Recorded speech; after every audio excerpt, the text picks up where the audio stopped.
Hello everyone. So let us start from where we left last time.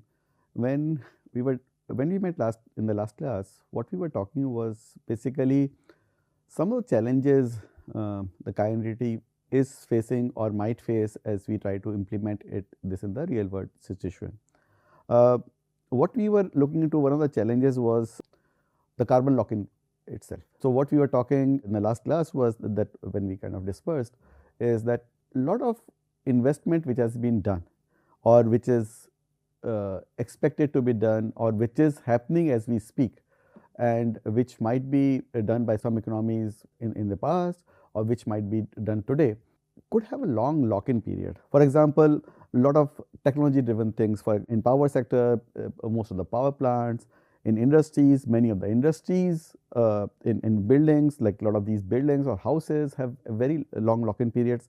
Some of the transportations also, even like I have not mentioned personal vehicles also, but personal vehicles also can have a long lock-in period, say suppose 15, 20 years or whatever they live for.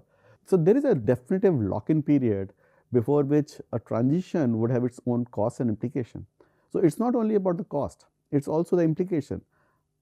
How do you kind of dispose of the things which had been made for a certain useful life?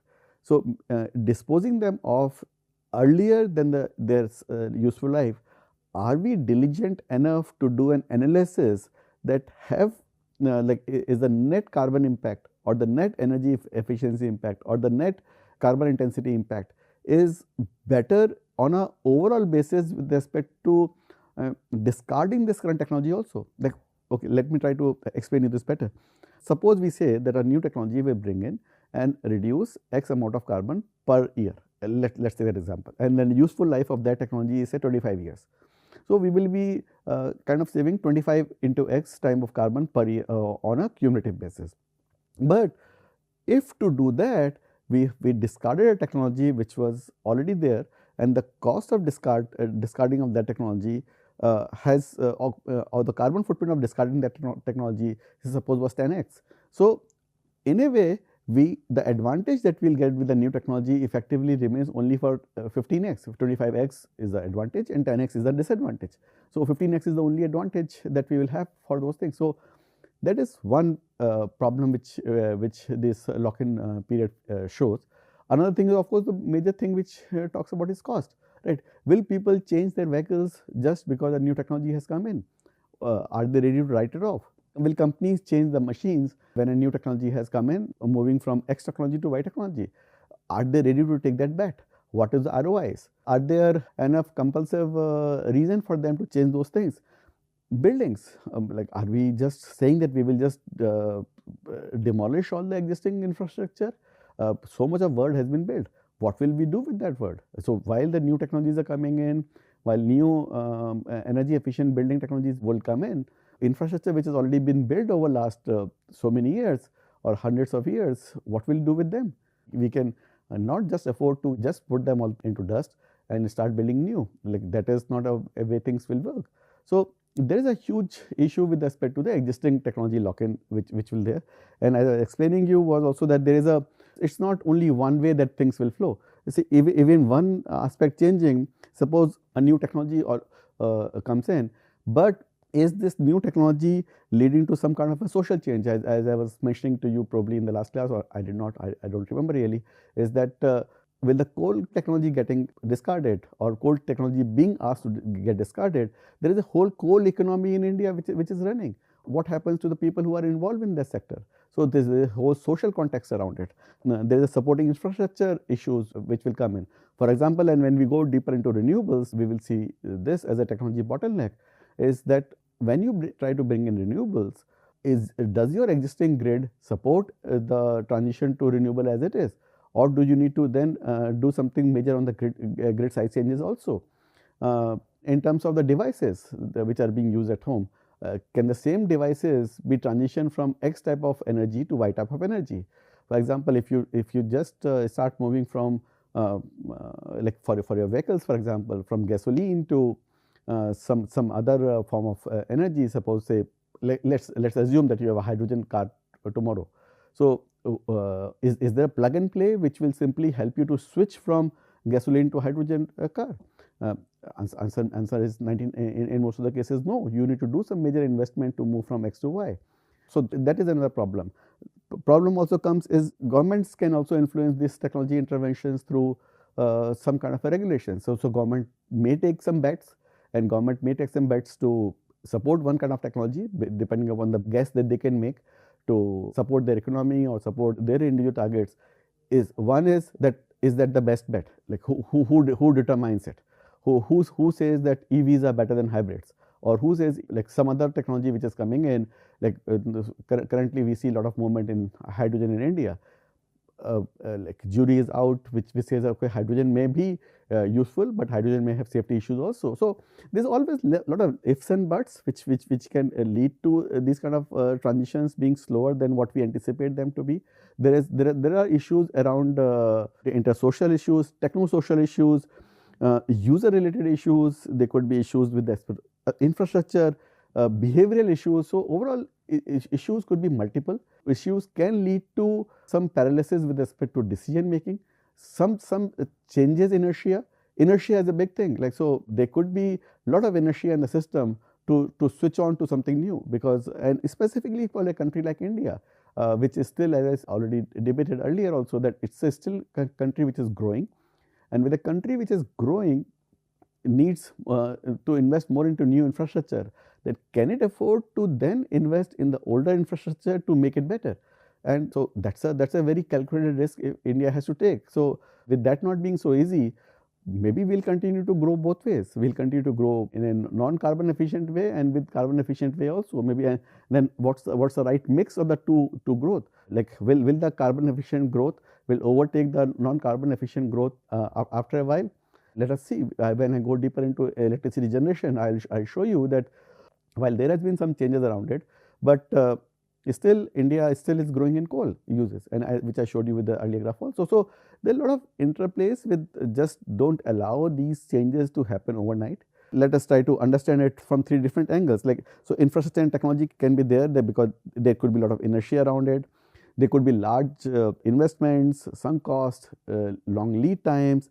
There could be some choices which could be made, which could be a private benefit, but it may not have social justice or social benefit, as I talked about in terms of coal versus solar.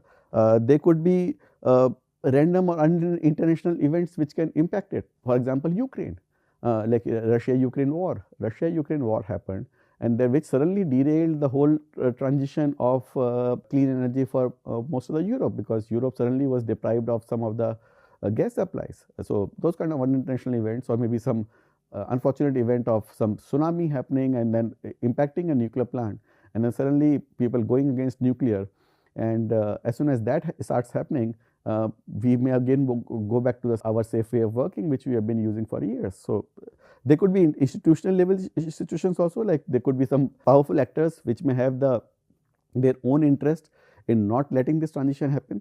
I don't want to name a specific sector, but as you can imagine that oil lobby is one of the strongest lobby in the world. The car lobby itself, as has been debated in many parts of US, is that car lobby is the one which was responsible for in a lot of US for train network not coming the way it should have been, because they had their own interest of growing economy which was woven around in terms of the road transport, not around the rail transport, because while the carbon footprint per capita for a rail transport is much better than the road transport, specifically when we are using individual cars or individual vehicles.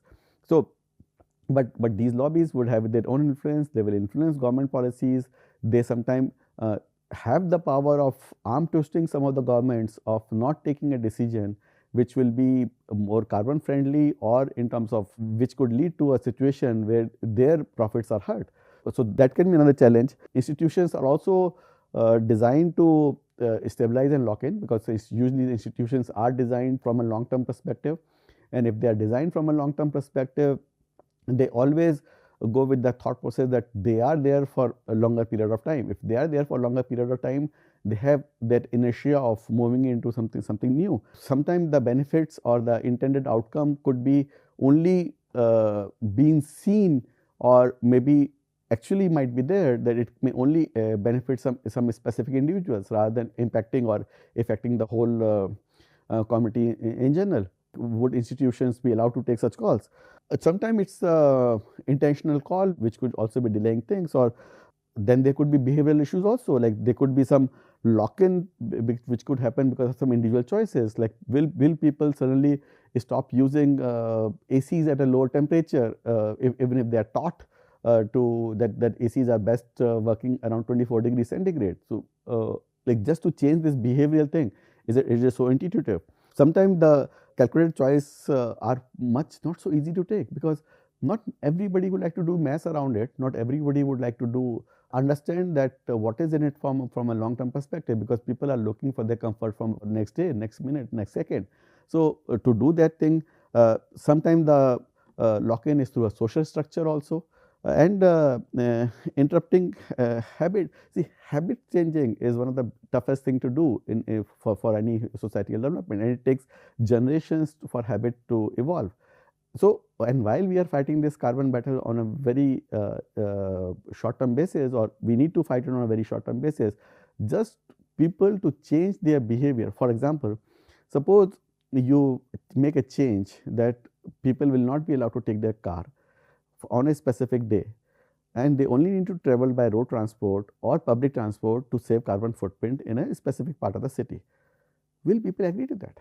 Correct. So think of it that it is such an easy choice to make, and while we all understand that there might be some last mile challenges, there might be connectivity issues, but on a broader basis, we also understand that if we don't do something of this global warming thing, it could have much more long term impact on us than just taking some discomfort on ourselves for a few hours. But are we willing to make those choices?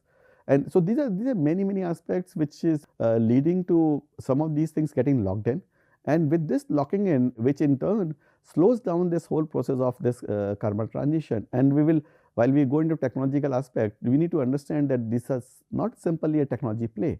This is not simply a financial play. There is much more human psychology, human behavioral aspects which is behind all this transition, which we will have to factor in while we look into some of these data. So some of these data may not look very intuitive to you, like why these changes are not happening the way they should happen, like why it is so obvious that these changes should happen, why they are not happening the way they should happen. But so you need to understand there that there is a lot more which needs to be seen behind this, right? Of course, from an infrastructure perspective, there are a lot of infrastructure which kind of gets logged in, and we have already talked about it, so I'll not go into that much longer. But some of these things may have short term kind of an impact only, like for example, chemical plants for ships and boats, which can just move from one fuel type to other fuel type, which could be a very low impact in terms of just changing from one fuel type to another fuel type. That could have a really short term kind of an impact in terms of change that they need to make. Some of the other technology, on the other hand, let's take another extreme, is IC engine based car. IC engine based passenger cars will have to be totally discarded if electrical vehicles comes in, because that's entirely a different technology altogether. So those kind of changes could be much more drastic. While there could be some technologies in between which could have a kind of a medium kind of an impact for coal power, gas power, where some kind of a technology changes can be brought in, and so moving from, say, suppose coal based power to a kind of a gas based power, some amount of furnace can do these changes. Sometimes mixing some of these gases in the furnace itself can overall reduce the consumption, and we'll go deeper into that. But as you can understand, the impact on various generations could also be different depending upon the complexity of the technological changes that we are talking about. So that's where we'll also look into as we kind of go along, is that some of these changes are very difficult to make for some of the hard to abate sectors, and we will look into those hard to abate sectors in deeper way. But these hard to abate sectors are sectors in which these changes are much more difficult to be brought in, and they are major emitters. They almost lead to 31% of GHG emissions come from hard to abate sectors. And with this kind of a huge changes, 60% of their energy comes from fossil fuel, which again, these sectors are so complex to handle. For example, let me help you understand one sector here. Steel, for example. Steel furnaces are primarily coal driven today, and with the steel furnaces being coal driven, the issue with the steel furnaces is that if you try to move them to gas-based furnaces or electrical furnaces, the technology changes are so huge, just the cost of that change and plus the availability of the technology which can just help you to make this transition is not so straightforward. So, while steel as a sector is about responsible for 9 to 10% of emission worldwide just as a single sector itself. So, that is a huge sector to have that influence. Now, for that sector, if the technology transition is so tough, while on the other hand we can make hundreds of changes in some small sectors, that specific sector change may just slow down the whole movement so much. So, there could be multiple examples like this, and we will look into some of these hard to abate sectors which are much tougher to change, and that is why this transition, when we talk about transition being slow, when we talk about that the change in this emissions has not been that great so far, is we need to look them into right context in terms of that what are we saying. So, are these changes not being done deliberately, or there is some underlying reason for them not being able to change, and that is where we need to go into some kind of a sectorial analysis. We cannot simply do it on the basis of looking at the overall economic overall transition basis, that we say that okay, transition for this country is slow, the transition for this country is fast, like this country has moved to better overall emissions. That is a very partial picture that we can look into. We need to really go deeper into understanding that more of a sectorial analysis, and that is what we will go into, that to understand that what is happening at sector level, what are the challenges at sector level, and how this transition can be done in a different way. Another challenge which is there, underlying challenge, is energy inequality. While we talk about carbon negotiations, I mentioned this point earlier also, there is a huge inequality in the world. If you look at the per capita energy consumption per use, there is big part of the geography of the world which has developed, which has got this financial power, which has developed this infrastructure over the decades or the centuries, to have that financial and the technical power to give enough energy supplies to their people. While there is a big part of the world, specifically look at these geographies, some Southeast Asian countries, some part of the Latin America part also, which is having per capita energy consumption which is much lower than the world. In fact, for a developed country like India, while we are talking about it to be the 4th largest economy today, and the per capita energy which is consumed in India, and we look into more into this data as we kind of go along, is still lower than the world average. So, there is a huge inequality in the world, and this inequality also has to kind of bridge in somewhere. So, that means while one part of the world can talk about energy efficiency, one part of the world can easily talk about putting in a more efficient technology thing, reducing per capita consumption, bringing in a new technology to kind of make these changes. There is one part of the world which is still struggling to meet their ends with respect to energy, amount of energy that they need, amount of the energy they need to do their day-to-day chores and to live through their life comfortably. Can we expect from that part of the society to adopt to these energy efficient technologies? Can we expect from that part of the world to start investing onto energy efficient technology much faster? Like suppose can you walk into Somalia and suddenly say that you need to stop using this cheaper energy sources from tomorrow, because you need to move to transition to this more expensive energy technologies from tomorrow, because world is going through this carbon crisis. Is that a fair demand to do? And so this will also slow down the whole of this transition process also. So, while we look into all these energy efficient changes and the impact of that, how KANPUR-NPTEL can be potentially used to make this sector wise changes and all those things, we need to be wary of the fact that it is not such a straightforward thing to look into. Having said that, let us look into some of the data. And while we start going deeper into understanding some of this energy intensity and energy efficiency terms better, start looking into that what is happening at a sectoral level. Let us look at an overall trend at what is happening. So, if you just look at the worldwide level, and if this graph is is normalized at 1965, from where some of the awakening started, then if you start looking at the major parameters of the KANPUR-NPTEL, world population has continuously kind of grown. So, that is a kind of a negative impact on the carbon emission side. GDP per capita also has kind of grown over this period of time. So, the first two indicators, which were the first two part of the KANPUR-NPTEL, are still showing the growth trend. Both of them are positive on the line. And while we still are putting more emphasis on carbon intensity overall and looking into energy intensity, those things have a lot of efforts has already been put into those things, or some efforts have been put into those things, and they are showing a trend of slowing down, and they are showing that they are becoming much more efficient both with respect to energy per capita or with respect to carbon per unit of energy, both are, or carbon per dollar. So, carbon per energy also is going down, energy per GDP is also going down, and overall, so carbon intensity with the which we have multiplication of these two, overall carbon intensity, which is CO2 per amount of GDP or per amount of dollar, is going down. And that has been brought into that shape by a lot of technology interventions, a lot of work on the technology side. But as we discussed earlier also, this still remains as our biggest bet to reduce, because we cannot, we don't see population starting to go down, and GDP per capita, while some part of the world can talk about it, and I'll go deeper into this, that GDP per capita, while some part of the world can talk about reducing GDP per capita because there is some saturation which is happening in some part of the world, a huge population in the world is still looking to catch up with the rest of the world. So, this GDP per capita is not expected to go down so fast. And another thing which I already mentioned to you, and just please don't forget it, is that if you really slow down GDP per capita, will you have money to invest here?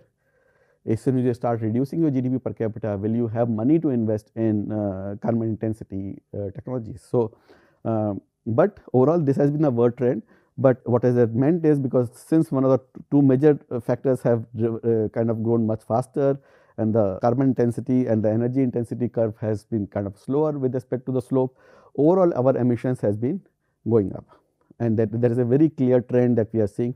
And just what we are seeing right these days is the slope of the curve is kind of slowing down, which we look into as kind of go along. We'll look into more, but you can very clearly see that why the world is kind of growing in terms of its carbon emission is primarily because of the population and GDP per capita, but we don't see them to slow down. So, this part of the equation has to take more and more onus if world has to really slow down with respect to its carbon emissions. If we start looking into then some of the existing geographies, which are how are they behaving, like so China being the biggest carbon emission country today, and if you look at the really slope of the China, just before the economic growth of China started around 1998, look at the curve of China before that and look at the slope of the China after that, and you can clearly see a change in China emissions very drastically. And one of the biggest thing, while China has been able to control its population, its GDP per capita has been the prime driver of this emission. So, while they have kind of just started to work on carbon intensity and energy intensity part of it, which has kind of remained flat. If you look at it compared to 1965, it kind of grew, and then they kind of pulled it back. In recent years, we will look into this, that in recent years, if in fact China has started to see some negative growth on the carbon intensity side. Specifically, if you look at it, the carbon intensity has actually started to look into below the zero curve. But GDP per capita has been such a big growth for China, which has kind of pulled China's emission to what we are seeing as a big growth over last few years. And this has come from enormous demand on steel. As I already mentioned, the steel is one of the biggest emitters for the world, and especially China also. China is the biggest manufacturer of steel, cement, some of the most heavy industry. China has kind of become the manufacturing hub of the world. So, China has taken that brunt from all the major manufacturing industries, which is an industry being the biggest emitter of the world in terms of a specific sector, and that is very clearly evident in China's emission. If you look at India, India has again, like GDP per capita is the prime reason for India's CO2 emission growth, but also India has also been increasing in population. India has not been able to pull its population back yet. While some trends have kind of shown that this is kind of slowing down, it's kind of plateauing now, but still in the positive curve only, and this also adds to the CO2 emission. India has also done reasonably okay with respect to carbon intensity and energy intensity, because India gets its technology, a lot of its technologies from the world, and also India has put in a lot of efforts in recent years, and in terms of reducing this carbon intensity and energy intensity. We'll look deeper into that. But for India, while for China it is primarily the GDP per capita which has been the prime reason for CO2 emissions growth, for India it is both GDP per capita as well as population which is leading to this increase in emissions on a continuous basis. However, if we compare it to another geography like UK, for example, their situation might look slightly different. While their GDP continues to grow, their population has kind of remained flat, or has they've been able to control that part of it, and their consumption based emissions CO2 has reduced much sharper compared to India and what India and China has been able to do, because there we had a saturation situation where consumption was already so heavy that they had that headroom with them to reduce and work more aggressively on these lines, which has led to their net CO2 emissions being going down on in recent years. So, this thing is not normalized at 1965, but at 1990. But if from that perspective, they have been able to pull down their CO2 emissions because they have been able to work much more aggressively on consumption based CO2 emissions. So, with its CO2 per unit of dollar. So, they have been able to work much more aggressively because of just the headroom which was available for them. When we talk in terms of India and China, they are both growing economies. Now, China is turning into a matured economy more and more. So, China will have some headroom available around the CO2 per dollar phenomena, but they can start now playing more aggressively around it. But still, for a country like India, it's a long battle to go on that line. If you see in terms of the overall trend from a sectorial perspective, most of the sectors have kind of shown some decent trend, that their overall emission have kind of grown a lot, but just in the recent years, if you look at it, some of the sectors have started to show some kind of a slowing down with respect to its growth curve, right. So, building has been overall a good sector, that the growth has not been that phenomenal, but while all the other sectors have been the major emitters, and it's primarily because of the consumption, because be it power industry, be it transport industry, be it fuel, agriculture, waste, whatever industry are we talking about here, with all sectors, the consumption has been such a fast driver that this has kind of pulled this sector to emit more and more, because they need to produce more and more. So, it is not on a per capita basis, but on an overall sector basis. And so, if you look at since sectors have kind of grown into a way where they need to produce more, their overall emissions has been able to not been able to control, and they have been growing much faster. But what we will look into then, when we look deeper into these numbers, is that these numbers are showing some sense of kind of staying down or kind of plateauing at in some of the sectors, and once we go into sectorial kind of an understanding, that we'll understand more. But overall, for now, you can understand that the word emissions has been growing primarily, while we understand from the equation perspective that all the four things has to kind of work together, but it is the consumption which has been the prime driver of all this growth on a very aggressive manner. If you look at from just from the electricity side, that was from the specific overall sector side, this sector has kind of showed momentum, which is again on a positive side. So, but if it is too aggressive, the answer would be no. This sector has kind of shown because of the more and more mix of the new technologies which is coming up, but electricity consumption is still is growing in most of the world. More and more data centers coming in, this sector is also growing. So, electricity is becoming a kind of a major sector worldwide. But while we talk about that electricity sector is becoming one of the major sectors for the growth, what we will look into this when we go forward, this sector in fact is becoming kind of a boon for lot of other sectors transition. And we'll look into this, so that because electricity sector, while it is growing in terms of net consumption, it has been able to reduce its CO2 per amount of energy which it kind of emits, and which working on that, this sector is kind of becoming can potentially become a savior for the whole world from a overall energy transition perspective. But in itself, the sector is kind of growing, and this sector is growing specifically with consumption is happening more and more with respect to industries. In North America, it is because of data centers. But you look at it that in kind of all sectors, while some sectors have kind of not contributed that much, but again, this is very geography specific. It is specific with respect to which part of the world and which sector. So, you have to kind of multiply these two aspects, understand the overall impact of this consumption, and that is where the sectorial analysis kind of becomes more important when we are trying to understand that how the electricity sector is overall doing. Because if you look at industry, for example, industry has been very intensive for most of the world, but for Europe, industry is not growing so much because Europe has outsourced most of its manufacturing to other part of the world. So that's why this thing is not growing. But does that mean that Europe is consuming less, or Europe is not using industrial goods that much? Answer would be no.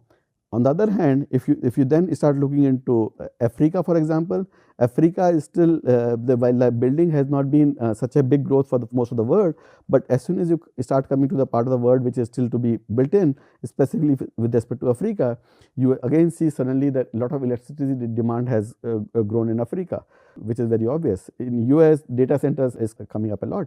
So you need to go into deeper into technology understanding and understanding this specific scenario with respect to a specific region to understand and unbundle. So a lot of unbundling will be needed to really come up with the policies which will impact these specific geographies. It could not be a generic answer. It cannot be a generic kind of a plug and play that electricity, you start making your industries more energy efficient. Fair enough, if you do that, or less electricity thing. But what happens to North America and Europe? They can simply use more data centers. So we need to really look deeper into understanding the nuances of a specific sector also before we kind of make any judgment on that. Overall, what is happening is that there are a lot of policy dynamics issues which are coming up, energy security and structural shifts which are happening. For example, the policy making is impacting this energy transitions a lot. And for example, geopolitical shocks like Russia invasion of Europe, which has already mentioned it, that it kind of changed the whole dynamics of this energy transition suddenly. And so it was almost like a 1979 oil crisis, and it kind of happened that this led to a situation where things were again looked back, and Germany exemplified its energy policy transformation. Overnight, it kind of had to move away from depending on Russia hydrocarbons and it opened up a lot of its gas refineries. So this kind of changed the whole dynamics very quickly. The second thing is that permit-based economics or permit-based policies also doesn't allow this transition to happen in a way that sometimes these technologies wants to evolve also. There is another challenge which is kind of coming up is on the energy security challenge side is also that it is coming very obvious that changes are happening. Like countries are now becoming more cagey about their energy security issues because what happened in geopolitically around this thing, around Russia attack. Then recently what happened with respect to what is happening in the Greenland side, that is making countries more cagey. Our countries are now taking a position where energy security is becoming kind of a bigger concern for them in a short term against a climate change issue. So that again is a dynamics which is evolving and which kind of derails this whole agenda of climate change. We kind of start moving in a direction, and then suddenly geopolitically something else happen, and that kind of pulls back and makes us look into a different direction. Behind all this, what is also happening is has been underinvestment in energy efficiency. We cannot shy away from just hiding behind these political changes, behind this social economic changes which is happening. Energy efficiency, which has been the first fuel, and we will talk about this more about the first fuel phenomena more and more. But not a lot of effort has been put on those technologies because some of very obvious reasons, and we will look deeper into this. So because this is the kind of a least cost pathway, and while this is the least cost pathway, but that also means that economically that doesn't make sense for a lot of companies to do these changes because then they are not getting that return from their customers. So the investment on this has not been as aggressive as it should have been. While what a lot of countries have kind of done against that is that they have kind of taken an easier way out. They've taken the energy pricing or maybe just using some kind of subsidy model rather than really investing on the technology because that kind of becomes an easier way out for people to handle this thing, and they can continue the way they are continuing, and they think that the subsidy might be an easier way of handling it. That is another challenge that we will look into. Another thing which we need to kind of continuing on the same argument would be that what is happening is that this decarbonization cost and policy trade-offs are leading to a situation where financing, which is kind of backbone of whole of this transition which has to happen, and what is happening because of this turmoil in the world right now, the cost of financing also has kind of gone up. Like interest rates have gone up. Suddenly the inflation in Western world also jumped to the roof. So which kind of elevated the interest rate. So capital cost also become heavy. So that kind of forced a lot of governments to look again onto their decarbonization commitments much more seriously. Some countries, like we remember when we were talking about this carbon trading system, like Kyoto Protocol started to establish this carbon trading system. This has taken a lot of backseat because still world has not been able to come with the best of the formula to handle this. There are inconsistent implementation of COP emission pledges, which is again leading to a situation where production based policies are being given more emphasis against the energy efficiency based technologies. Because again what is happening on that end is that you need to understand that it is easier for governments to measure on the energy efficient on this new technology implementation side. So and while that is easier, that also involves cost of capital. So energy efficiency, which should have been or which could have been the changer, since it is more difficult to measure, since there are less capital incentives around it, overall that has kind of slowed down. And what has led to it? It has led to a situation where things are becoming much slower. There have been issues with respect to investments not coming through very quickly, because project deployment cost, project implementation cost is becoming much more expensive, and we'll look into these issues more and more. And there have been a heightened price energy volatility also because of this geopolitical situation, and which has led to situation for where the low carbon projects are jeopardized by volatile commodity pricing, rising financing costs because of this geopolitical situation also evolving. So overall, the message which I am trying to give you, like I have given a lot of information in the last few minutes, is that while there is a very clear theme that we need to see, that we need to reduce our carbon, but we are not living in a static world. We are not living in a world which is just unilateral in terms of its thinking. We are not living in a world which can just simply focus on one aspect, which is the carbon issue only.